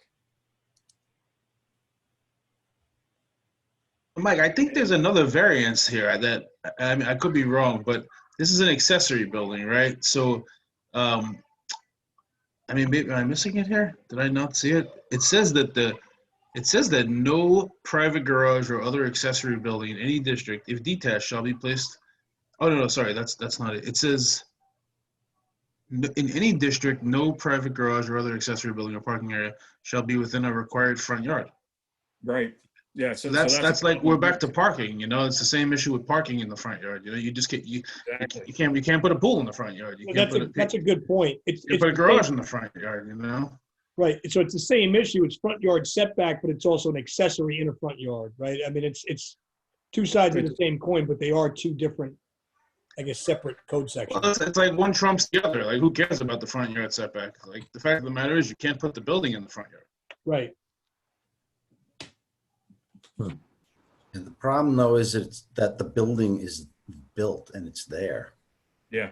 Well, that's often the problem with applications that come before the ZBA. The property owners do the work without benefit of an application and an approval to do the work. They do the work and then it ends up in front of us saying, here's what we did. And, you know, we have these following problems. I know. I mean, so we have a lot to consider here, you know, in terms of the shed being located in the front yard at less than a front yard setback. If it wasn't, you know, if it met the setback regulation, then it would by definition meet the regulation for not being in a front yard. But neither of those 2 things are met. The lot coverage, the 25% that may not be a problem. It looks like there's, not that much coverage on this site, but that still needs to be verified. And then we get into the shed height. The way it's been described during this meeting is it's really a 2-story structure. Well, how can you be a 2-story structure and still only be 15 feet tall? So I think we need a lot of clarification on that stuff. We need, details on the calculations of the building height, pictures of that to verify it. As far as the survey map goes, the survey shows us where the shed is. So we know what that variance is. The only other thing they need to calculate is the maximum lot coverage to show, for your information, lot coverage includes rooftops, sidewalks, driveways, any hard surfaces. So all of that needs to be included in your lot coverage calculation. In front of the building, Mr. Lasso, is that paved? Is that See all that pavement? This Correct. little, Yeah, that's a paved driveway. right? But in front of the building, in front of the new building, I'm trying to remember. No. In front of it, where there's like a workout area, is that paved? There's a basketball court there, so Right. it would be a paved, I Right. believe So- it's 20 by, So you need to take that into account on the lot coverage. yeah, and that should be shown on your survey Yeah. map. Because I think on this one, I'd like to do a drive-by inspection anyway, Yeah. just to see what we're dealing with, how it fits in with the character of the neighborhood. I would make an appointment because there's a pretty high fence and I couldn't see the ground in front of the shed. Yeah. So No, that was new to me. The fence should be shown on a survey map also. I mean, it's. Well, I'm not bringing up the fence. My point is that you can't really see the ground because of the there's a fence. Excuse me, party. You're welcome to come on my property anytime. You just come right through the fence, the gate, or however you choose to do it. I have no problem with that. Yeah, I went up there and Mr. Rutledge was outside and he Okay. showed me around the property. It's fine. Right. All right, so let's see if we can't get some of these questions answered prior to next meeting. You're welcome to come back to the February meeting if you complete your assignments here and get them submitted to Noreen in time. And then at that next meeting, we'll make a determination if we have all the information necessary to, take it to the next step, which would be the scheduling of the public hearing. okay. I did have one question before we conclude, if that's okay. Sure. For the lot coverage calculation, is that something my client can measure out himself, or do you need something additional from an engineer or architect? Surveyor. Generally something like that is prepared by the person who prepares the map. Your surveyor, because there's a lot of little pieces to pick up here. I'm looking at, macadam driveways in 2 different areas of unusual shape, so it's hard to get that area estimate. Sidewalks looping around the property. The 2 sheds are pretty straightforward. Now, if one shed is going to be removed, you should make a note on this map that shed's to be removed. Just to point out, you said that the new shed was built in 2019, so the surveyor did not draw that new shed in there, because this was made in 2017. Oh.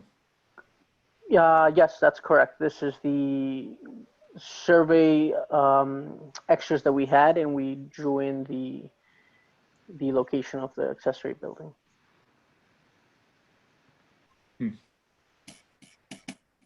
Oh, so we probably need a survey. Yeah. Yeah, I would say that is very likely. And that new survey would show the additional pavement areas. You can ask them to locate the fence lines and. Okay, so I will speak to my client about, getting a new survey in here with the with the added notes for the sidewalks, driveway, the basketball court, and you also said fence lines. You want the fence line in there as well? Yes, all improvements on the property should be shown on the survey map. The other thing to mention to the surveyor is that he should show all of the zoning data, the required lot setbacks and the existing or proposed lot setbacks, just so that the dimensions for all of the variances could be clearly distinguished and are based on actual survey. Okay.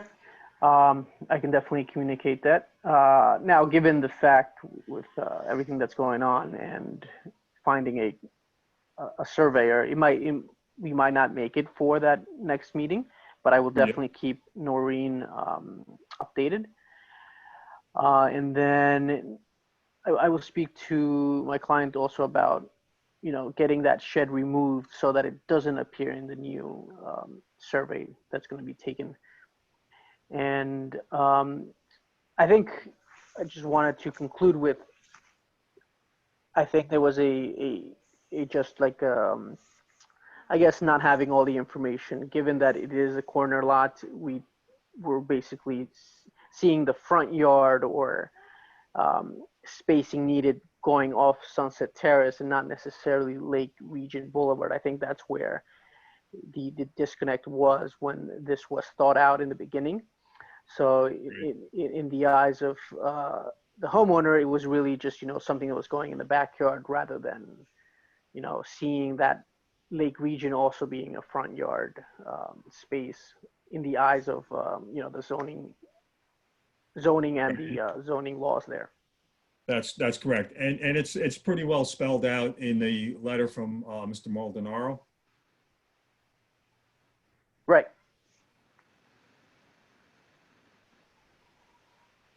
Okay, so I have all my notes here and everything to go back to my client. I don't know if, Jewel, are you still there? Is there any questions that you had for the board or an additional statement that you wanted to say?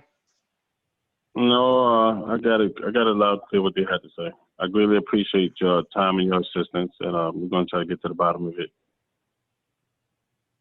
That's all I have to say. Thanks. Okay. All right. All right. Thank you for your time tonight, gentlemen. Yep. Good Good night. Okay. Good night. All right, thanks, guys. Take care.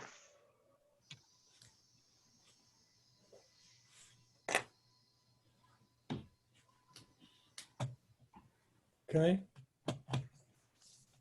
All right. Dave, I have to say that All right. every now and again, I look at the screen and I like, who's that guy? Oh, without the glasses? There's a split second where I'm like, who is that? My kids don't like me without glasses. They're like, get your glasses back. Okay, well, thank you everybody for, making the first meeting of the year go through so smoothly. In the beginning, we talked about some of the administrative things to set us up for the year. I'd like to, talk to you about a couple of more matters. One being the planning and zoning trainer hours that we need for each year. I know Noreen's been pretty good about getting after us and sending us notes about courses that are available to us. We're all individually responsible to get that stuff done and get, notes over to Noreen showing when we attended which classes. So, we're required to have 4 classes a year, and I think you can carry over credits for as many as 3 years. Well, 4 hours a year. 4 hours per year. And if I may add to that, and I'm running into this with my home inspection continuing ed classes, which by state law are required to be an in-classroom thing, I am taking advantage of there not being any in-class stuff, and you can do it online currently, which does make it a little bit easier. While that's still happening, we may want to take advantage of taking those classes now while they're still offered online, as opposed to in person. Right. Now, online, they are webinars, so you have to be present. It's not like you could do it at 1 o'clock in the morning or, some CE online courses, but you don't have to travel. Right. And I don't know how much longer that's going to last, but I know. I'm taking full advantage of that with my home inspection CE classes. Because I have to travel to Albany often for those classes. Yeah, so, as far as those kind of classes go, I know I spoke to Austin last week about this. I have to take professional engineer to continuing education hours, and I got to get 12 of those a year. So I often, just write a letter to the town board and explain, look, I have all these classes, and so many of them are applicable to planning and zoning issues. So, they say, okay, you're covered. So if you do have other things like that going on, that may get you the credits that are because it's really just the town board that makes the decision as to whether or not they're acceptable. Mhm. And I think if it's got anything to do with any of the building trades or planning or engineering, that, something, they're going to be flexible and accept that. I understand. My point was just more like, while all these classes are being held Yeah. online, let's take advantage of them. Yeah. What if we don't, I know last year, I don't think I satisfied the requirement. What happens? Oh, you're going to get fired, Be Pete. kicked That's off what the happens. board. No, No, seriously, he could be kicked off the board. yeah, you could be. I- But I You think have a nominate you. year to do You gotta look 4 at your- hours. That's all you have to do. Yeah, but you have to look at the training hours in their totality. If the year before last you had 6 hours and last year you only had 2, Right. well, you carry over 2 and you're good. You got all 4 for last year. I don't know how many, how do I know? I'd have to go back and look. I do not have that file with me tonight. The one thing There that, was also that one meeting, Peter, that you and I attended, the Right. Orange County Planning Federation Chairs Right. meeting. Yeah. And that was good for 1.5 credit hours. okay, I have to write a memo on that to put that in the file. okay. Yeah, I don't remember if I took any earlier in the year last year or not, so. I mean, All I right, so- literally took my 4 hours in December Yeah. because I procrastinated and wasn't paying attention.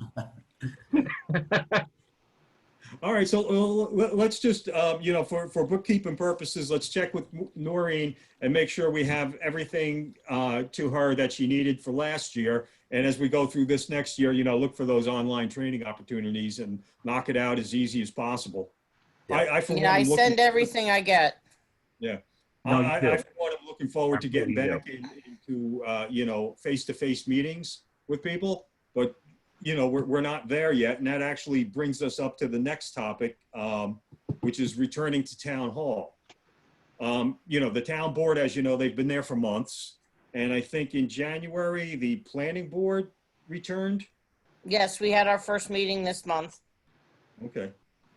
So the town board is encouraging us to get back to the town hall to conduct our meetings. And we'll be in the new town hall with a new meeting room. We're not going back to the senior center. So, if we do hold a town, meeting in town hall, don't show up at the wrong place. Yeah.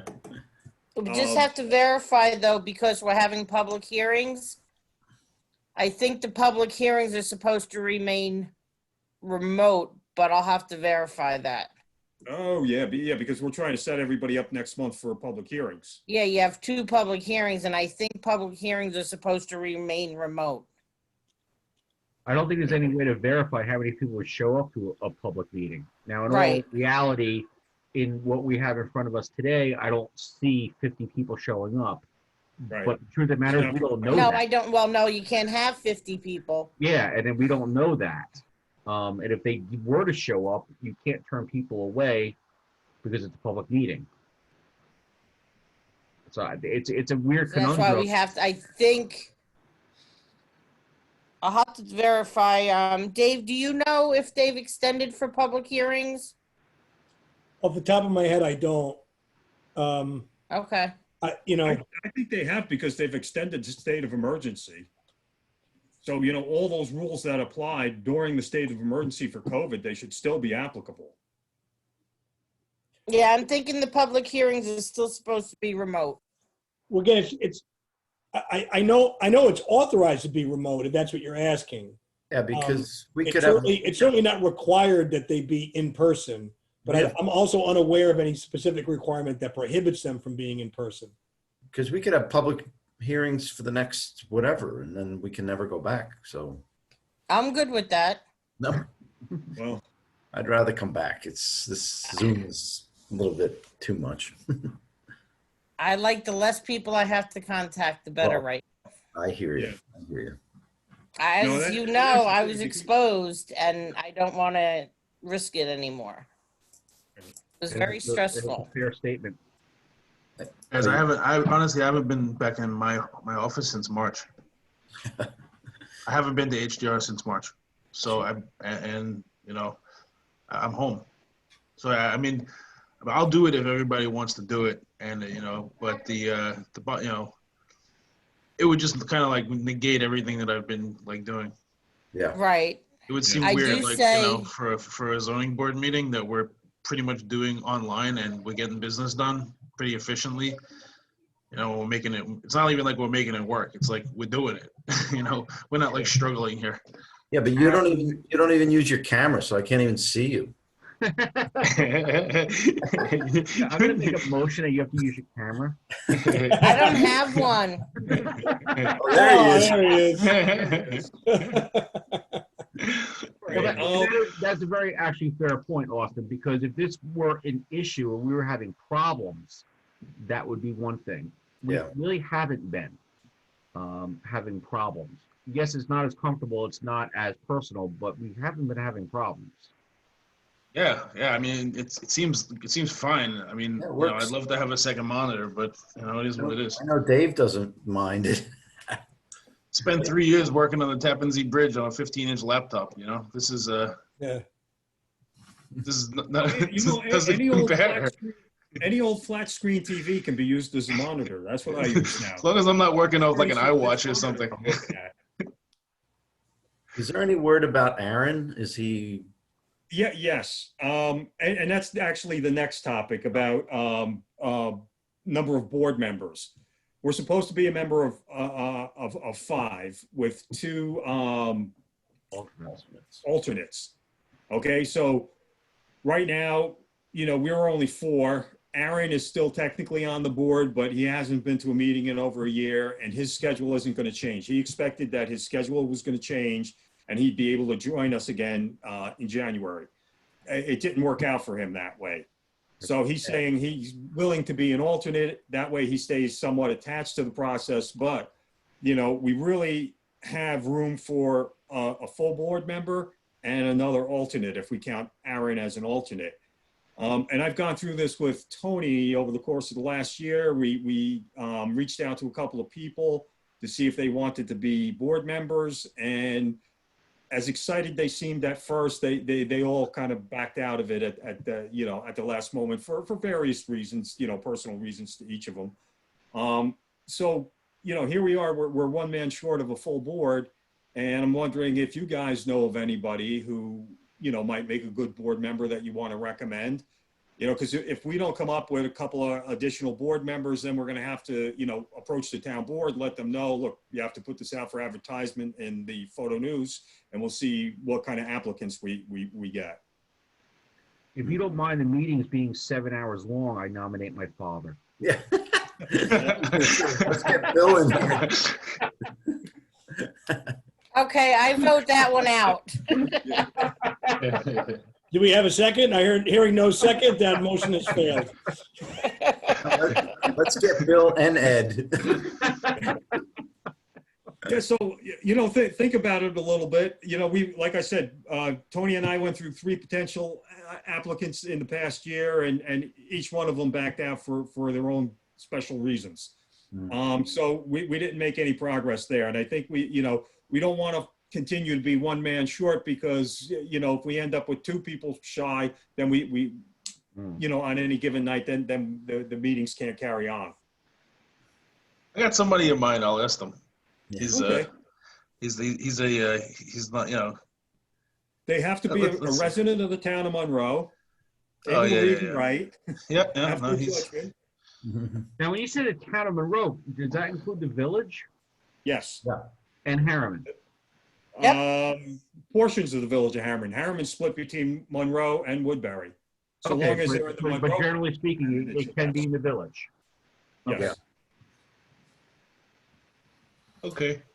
That's the way So I'm gonna Aaron reach did out. not do any credits at all for last year, so So, another okay. issue for him. Noreen, do you know, no, you know what, I probably have his email address. I'm gonna shoot him an email and get an update from him to see Okay. what he's up to. I don't even know if he's monitoring his ZBA emails He anymore. doesn't respond to anything I send out. Okay. All right. So it'll be a phone call. I'll give him a phone call, find out what his plan is for this year. But as far as I know, his schedule hasn't changed, so he's not available at night during our meeting times anymore. Okay. So I'll see if I can get a definitive yes or no from him on being an alternate. I mean, even if he is an alternate, he's not, you know, if he can't show up, it doesn't help. Right. It All right, sounds like so, that's something that just probably got away from him. He probably thought he'd be able to come back soon, probably thought he'd be able to come Yeah. back soon, and then as it turns out, he couldn't. Yep. Okay, so I think, you know, from what I'm hearing tonight, maybe in our February meeting, we continue on in a virtual manner.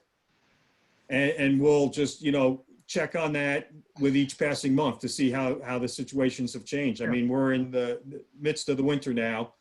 And, you know, if you follow the papers or the Orange County executives' daily briefings, you know, the rates in Orange County are going up again. So, you know, there's no sense in pressing it. As you mentioned earlier, we're getting the work done. So, you know, let's for now, figure it out month by month. And for February, being we have at least 2 public hearings, we'll keep it in a virtual format. David, are you comfortable with that? Yeah, the sooner we get back to being in person, the better, but at the same time, there's no reason to press it. I mean, I've got a colleague of mine that I just heard today, you know, lawyer, healthy, came down with COVID. He's having a very, very hard time. Looks like he's going to be hospitalized. And it's like, just when you think it's not as serious as you thought, or that we're turning the corner, you hear stories like that. It's like, wow, how did you get it? He's been careful and he's got it bad. And it's like, wow, stuff's still out there. It's, you know, it is. Yeah.